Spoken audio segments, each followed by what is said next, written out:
Class 8 text book. సుప్రీంకోర్టులో కేస్‌కి reason అయిందంటే నమ్ముతారా? ఎన్‌సీఈఆర్‌టీ బుక్‌లో ఒక్క లైన్ ఇప్పుడు డైరెక్ట్‌గా సుప్రీంకోర్టులో ఛాలెంజ్ అయింది. అసలు ఆ లైన్ ఏంటి? ఎందుకు కేస్ ఫైల్ చేశారు? Let's understand this in 90 seconds.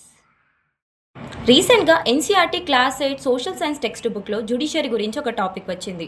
ఆ చాప్టర్‌లో ఏం మెన్షన్ చేశారంటే, ఇండియాలో కోర్ట్స్‌లో చాలా కేసెస్ పెండింగ్ ఉన్నాయని, జడ్జెస్ షార్టేజ్ ఉందని, ఇంకా కొన్ని ప్లేసెస్‌లో జ్యుడిషియల్ కరప్షన్ ఇష్యూస్ కూడా మెన్షన్ చేశారు. ఎగ్జాంపుల్‌గా స్టాటిస్టిక్స్ కూడా పెట్టారు.